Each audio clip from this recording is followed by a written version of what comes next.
এখন আগে এইভাবে কোনোদিনও ছাত্র এবং শিল্পীরা একসঙ্গে থেকে অনুষ্ঠান শুরু হয়নি।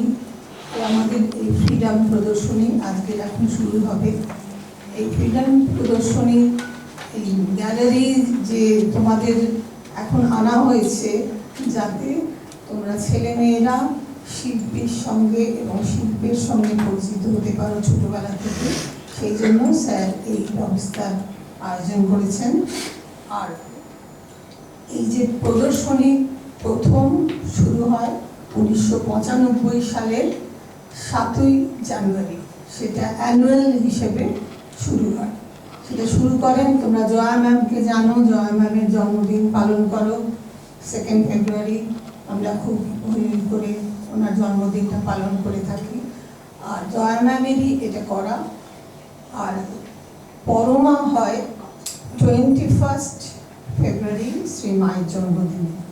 শ্রীমা ছিলেন ইমপ্রেশনিস্ট আর্টিস্ট, সেই জন্য তাকে শ্রদ্ধা প্রদর্শন করে জয়াদি তার নামে তার উদ্দেশ্যে প্রণাম জানিয়ে এই পরমা প্রদর্শনীর উদ্বোধন করেন।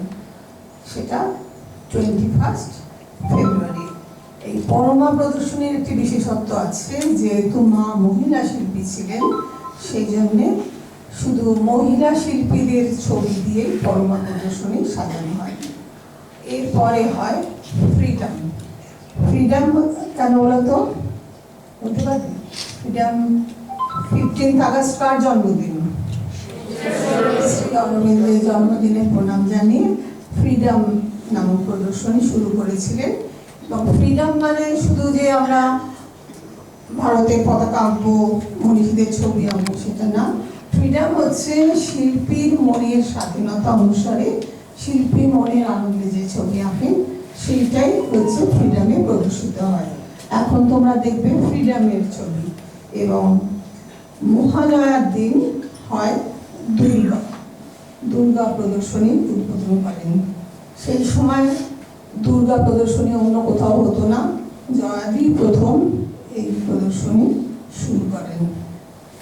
এখন আমরা প্রদর্শনী উদ্বোধন করবেন আমাদের শিল্পীদের প্রবীণ শিল্পী মনাদা আছেন।